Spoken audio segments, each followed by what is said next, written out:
talking about feeling dead on the inside. I'm so CPL sorry finally had a big announcement, hyped us up, got us going. We're all excited. We're here sitting at FC13 podcast and 13th Man Sports going, what is it going to be? What are we going to have? We're going to have something great. New stadiums. There's going to be a new team, new commissioner. We saw that coming out, I think.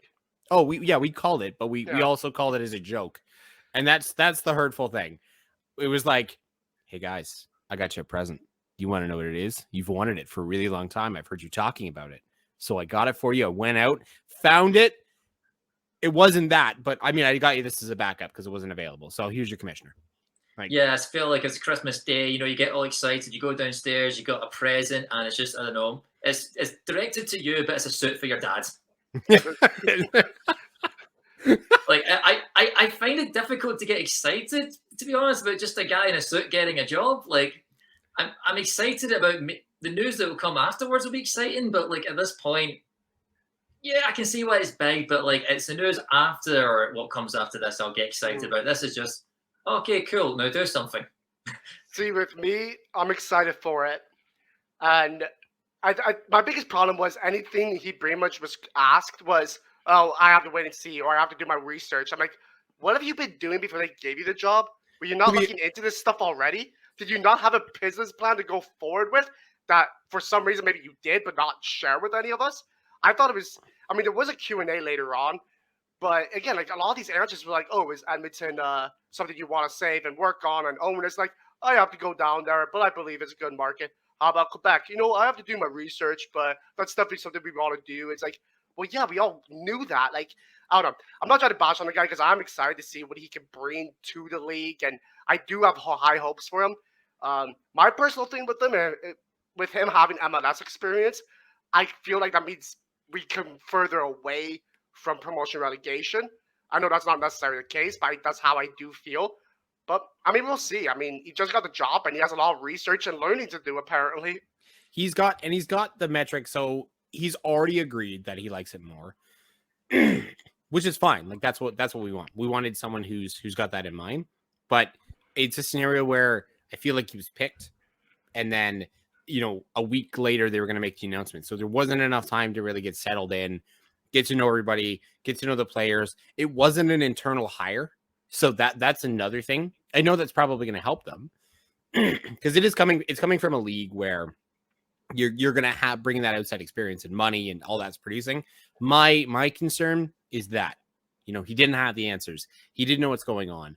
And, you know, it's a league where you need to really move forwards and kind of quickly. Like you can't afford to not capitalize on stuff, especially with the Canadians being in the World Cup right now and having the biggest marketing thing, the marketing powerhouse that we're finally going to have. This is something where he's either going to really capitalize on it well, or he's going to completely drop the ball. And I don't think the CPL can afford that second option.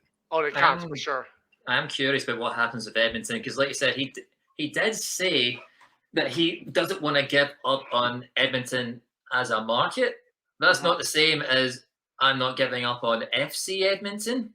Right. And he was involved in, he was a marketing guy for MLS. Like he was highly involved in MLS in the early 2000s when two MLS teams contracted the Miami and Tampa. I can't remember what their names are. Doesn't matter, they're dead. Tampa Bay Mutiny.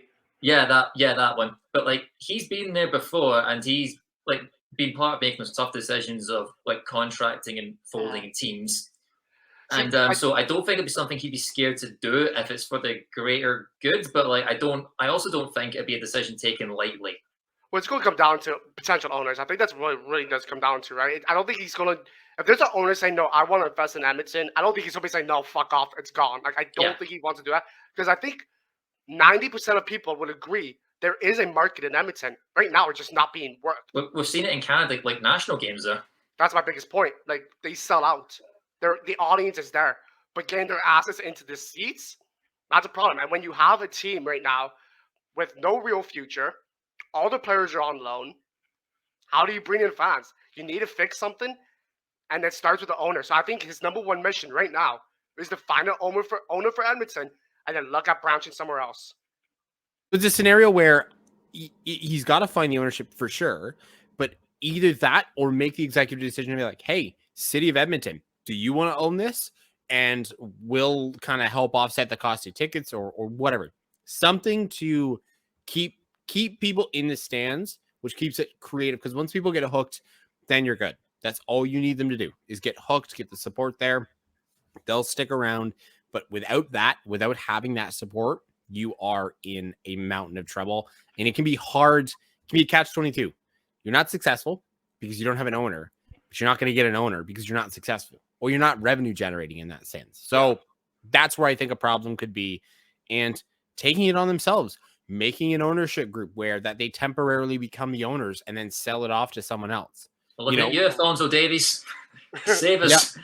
Or you, Ryan Reynolds. Ryan Reynolds. Yeah, get the fuck out of Wrexham. There's a team right there that needs an owner, but no. Who else is famous from Edmonton? The guy from Firefly? Well, Mark McFly. Michael J. Fox. You in Edmonton. Good. Yeah. This is a call to celebrities who happen to listen to our Canadian football podcast who want to specifically know or are from Edmonton. This is your opportunity. Actually, something I want to point out, though, is our new commissioner is not Canadian. Does he bring in American ownership? Yeah. I mean, as long as it's the right ownership, like, I don't care. I know, I'm totally for it. I am 100% for it, especially if a Canadian one's not stepping up. But I do feel like some people would have a problem with that.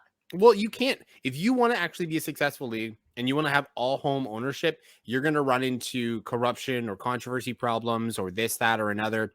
And there's only so many companies who can afford budgets, wage bills, stadium repairs, stadium loans, all of this stuff. Uncertainty.